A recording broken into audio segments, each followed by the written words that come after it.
প্রবাসী ব্যক্তি প্রেমের টানে বাড়ি ফিরে দেখলো প্রেমিকাই তার শাশুড়ি। দেখার পরে চোখ যেন তার কপাল উঠে গিয়েছে। দর্শক, বিস্তারিত আমরা তাদের কাছ থেকেই জানার চেষ্টা করব। আসলে মূলত ঘটনাটি কি হয়েছিল একটু বলেন। ভাই, ঘটনাটা হয়েছে আমার মা, ইনি হচ্ছে আমার মা। আমার মা গত কয়েকদিন যাবত ধরে কার সাথে যেন ফোনে কথা বলে। তো আমি বিষয়টা লক্ষ্য করি। লক্ষ্য করার পর আমি মাকে বলি যে মা, তুমি কার সাথে কথা বলো? সে আমাকে বলছে, তুই তো বাবা বাবা করস, তোর বাবা তো কিছুদিন যাবত মারা গেছে, তো এটা তোর নতুন বাবা। মানে আমাকে বলে যে তোর নতুন বাবা আজকে আসতেছে, তাকে আমি নিয়ে আসতে যাব, এটা তোর জন্য গিফট, সারপ্রাইজ।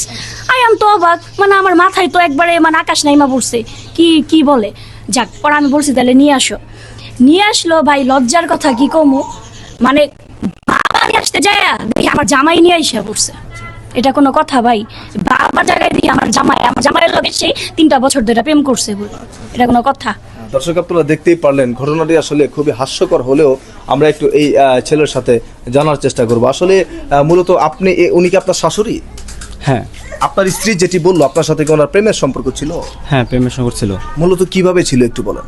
ওই সে ফ্যাকাইডি থেকে আমার 18 বছর 19 বছর একটা মেয়ের ছবি দিয়া কথায় মেসেঞ্জার অনেক কথা বলছি, তার ভয়েস দিত, কোনো সময় ভিডিও কল দিলে সে ফোন ধরতো না। ওই ভয়েসের মাধ্যমে কথা বলতাম, প্রায় 2 বছর ধরে কথা বলতাম। সে বলছে আমার দেশে আসতে। মানে আপনি প্রবাসে ছিলেন? হ্যাঁ, আমি প্রবাসে ছিলাম। সে বলছে আমার দেশে আসতে, তাই আমার দেশে আইসা দেখি আমার শাশুড়ি। হ্যাঁ। এখন কি ফিল হচ্ছে আপনার এই যে এই ঘটনাতে কি অনুভব হচ্ছে?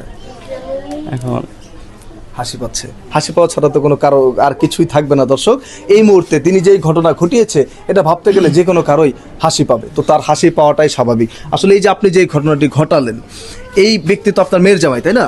জি। ওনার সাথে প্রেমের সম্পর্ক করে নাকি আপনি আপনার মেয়েকে বাবা উপহার দিতে, যে এখন তার জামাইকেই বাবা বানিয়ে দিতে চাচ্ছেন, মূলত কারণটা কি?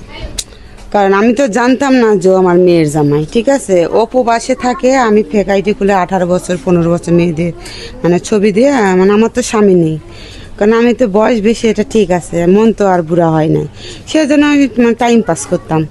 তো আমি তো আর জানি না যে আমার মেয়ের স্বামী। এখন দেশে এসে দেখি আমার মেয়ের জামাই।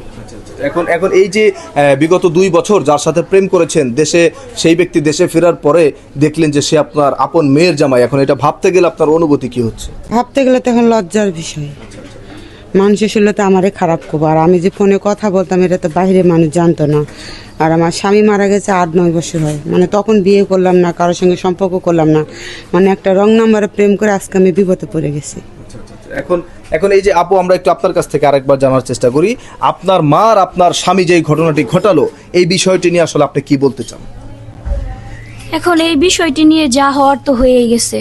কারণ এখন যারা এই বিষয়টা জানতে পারবে, এলাকাবাসী বা আত্মীয় স্বজন, হয়তো বা তাদের সামনে গেলে লজ্জা বোধ হবে, লজ্জাতে মাথা কাটা যাবে। এখন এখানে আমি দেখতেছি যে মানে ওরেও মারতেও পারতেছি না, ওরেও মারতে পারতেছি না, মা লাগে, জামাই লাগে। মানে এখানে আমি কি বলবো, আমার লজ্জাতে আমি কথা বের হইতেছে না, আমি কি বলবো এখানে বলেন। দর্শক, আপনারা দেখতেই পারলেন আজকের ঘটনাটি খুবই হাস্যকর এবং খুবই দুঃখজনক। আজকের ভিডিওটা আমরা এই একটা কারণেই তৈরি করেছি যে এতটুকু আপনাদের শেখানোর জন্য যে স্বামী প্রবাসে গেলে অনেক সময় স্ত্রীরা পরকীয়া করে, কিংবা স্বামী প্রবাসে থেকে বা দেশে স্ত্রী রেখে অন্যের সাথে পরকীয়া করে। এই ব্যক্তি যেই ঘটনাটি করেছে, যেটি আজকে আমরা তুলে ধরেছি, এরকম ঘটনা আমাদের সমাজে অনেক ঘটতেছে। এই ব্যাপারগুলো থেকে আপনারা অবশ্যই সতর্ক থাকবেন।